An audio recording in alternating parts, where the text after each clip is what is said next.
Coming this summer, the newest in horror. Forget Freddy Krueger, forget Jason, and get ready for the Phantom.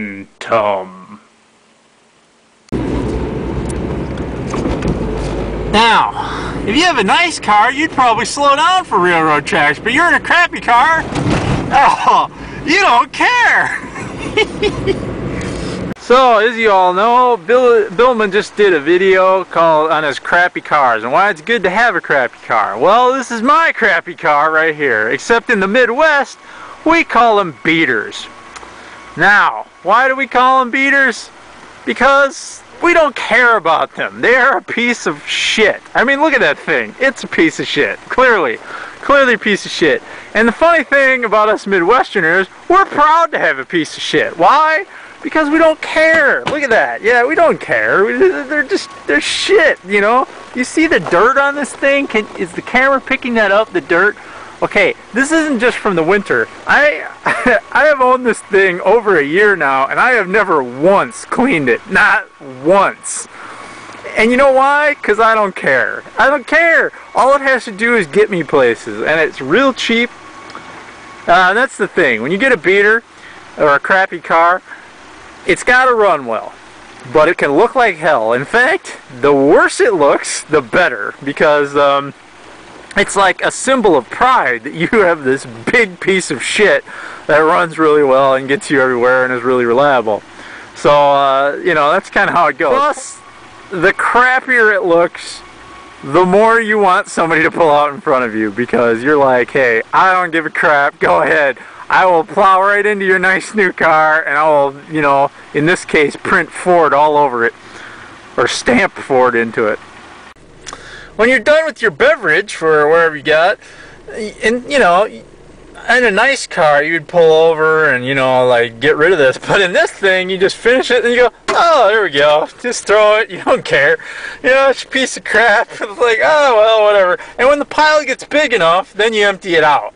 If your beater or your crappy car has some dents in it too, that's like, it's kind of like a fighter that has scars on him, you know, it's like, yeah, he's seen some battles, man, he's seen some highway wars. When you own a crappy car, you know, you have to learn certain things about it, like certain ways to do things that you don't do in a normal car, like closing the door, for example. Like on a normal car, you would just go like this, you know, well, you'd close it all the way though. But in a crappy car, you see, you do this. See, that's you know, your beater has to run really good. And as you can tell, this pile of shit runs really well. I mean, and believe it or not, it gets like 35 to 37 miles per gallon on the highway. So it's ridiculous. But yeah, so just because it's called a beater, you know, it's still got to run really well.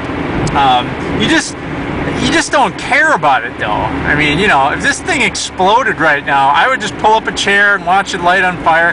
I'd probably get some marshmallows and all that, and just sit there and have a good laugh while it, you know, burned. Alright, this is how you park your beater. And you might think, well, no, why would you park your beater any different than any other car? Well, I'll tell you how. You see this big concrete thing in front of me? Now I notice that we're getting very close. Oh, boom. Okay, that means you run into this. Why do you run into this? Because, number one, now you know that you're parked, okay? There's no doubt about it, all right? I'm docking, and you say docking complete once you've hit that. Docking complete. Now, you're asking, why do you do this? Why do you run into the cement pillar? Because it signals all the other asshole cagers around you that this is a piece of crap car that you absolutely do not care about at all, and they better park really far away, because if they park really close and you have to squeeze to get in, you know how some people do that to you, you are definitely gonna bash the living crap out of the side of their car, because you don't care. You already ran into a pillar and didn't care and left it parked that way. So yes, that's a signal for your fellow drivers in their crappy cages when you have a beater.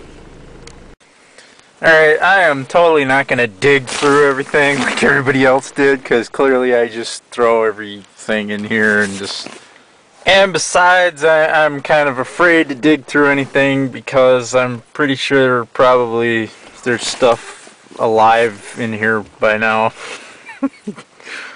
Oh, and for those of you who did ask why I named this car after 8 Cuttlefish 8, I will tell you.